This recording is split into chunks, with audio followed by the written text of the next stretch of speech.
C'est un privilège d'avoir l'exposition de Charles de Montaigu ici à la Galerie d'Art Junot, sous le titre Fleurs d'huile et de bronze. J'ai fait la connaissance de Charles de Montaigu il y a quelques années et nous avons eu l'occasion de faire une exposition de son travail qui le caractérise sous forme d'abstraction géométrique. Il travaille le bois d'Iroko et parfois le bronze sous forme justement géométrique. Et ici, c'est une étape pour l'artiste puisqu'il s'est détaché pendant un certain temps de l'abstraction géométrique pour se donner une plus grande liberté d'expression. Alors, avant d'entrer dans l'exposition proprement dite, j'aimerais juste évoquer quelques traits biographiques de l'artiste qui ont leur importance dans ce qu'on a sous les yeux. Donc il est né à Aix-les-Bains en 1946, puis a vécu en Bretagne, à Paris, dans le midi de la France, avant de s'installer en Suisse en 1956, puis à Laconais en 1971. Il étudie la sculpture à l'École des Beaux-Arts de Genève et obtient son diplôme de sculpteur en 1972. Et depuis là, il enchaîne les expositions dans les musées et les galeries, aussi bien en Suisse qu'en France, aux États-Unis, en Espagne, en Italie et même jusqu'en Slovaquie. Charles de Montaigu est un grand voyageur. Il aime l'Asie, la Birmanie, le Laos, la Thaïlande, surtout l'Inde. Ses couleurs, les façades colorées des maisons, les soies chatoyantes, le grouillement de la foule. Il aime aussi le bouddhisme et tous ces éléments se retrouvent dans son travail.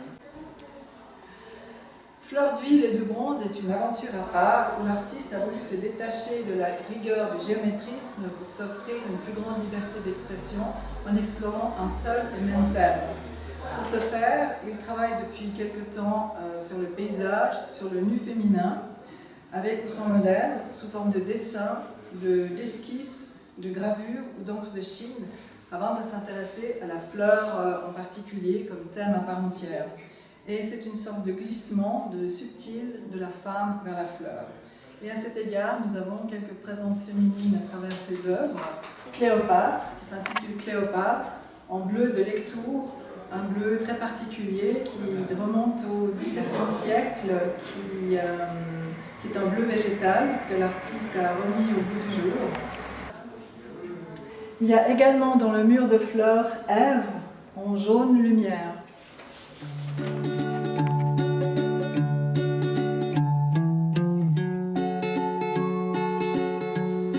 Alors ce thème de la fleur préoccupe l'artiste depuis une quinzaine d'années sous les diverses formes évoquées.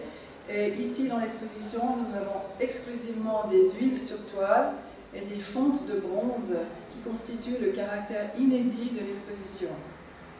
On peut dès lors se demander comment l'artiste est parvenu de la fleur peinte à la fleur de bronze. Il a commencé par ce qu'il nomme des feuilles d'écriture. On a ici un exemple.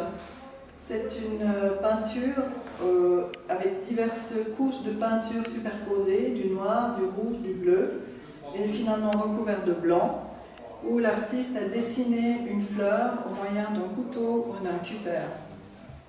Ensuite, il a poursuivi par des monochromes comme le mur de fleurs, pour finalement utiliser de plus en plus de matière, pour parvenir finalement à une œuvre au relief très prononcé, la fleur du voyageur. Donc ce sont les toiles monochromes travaillées en couches épaisses qui sont à l'origine des bronzes. Les toiles ont été moulées, les moules ont été coulés dans le bronze et ensuite les toiles ont été détruites à une exception près.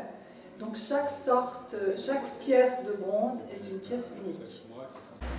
Les deux plus spectaculaires sont donc les deux grandes œuvres en bronze, le Cri du silence, figurant sur l'invitation de l'exposition, et le Cri rouge. Pour en prendre la mesure, il est intéressant de voir le master, c'est-à-dire la toile qui a servi de moulage et la seule toile qui a été conservée. Cela permet aussi de prendre la mesure et l'audace et l'originalité que constitue la réalisation des bronzes. Une autre particularité, ce sont les couleurs. Pour l'obtention des bleus et des rouges, les recherches de l'artiste ont été un véritable parcours du combattant les oxydes et l'oxydation du métal étant une étape complexe, non seulement du point de vue chimique, mais aussi au niveau de l'obtention d'une couleur la plus uniforme possible. Ces pièces sont exceptionnelles et témoignent d'un geste fort de sculpteur, relevant en outre d'une démarche totalement inédite. Admirons-les et savourons ces magnifiques champs et murs de fleurs d'huile et de bronze aux couleurs indiennes et de lumière.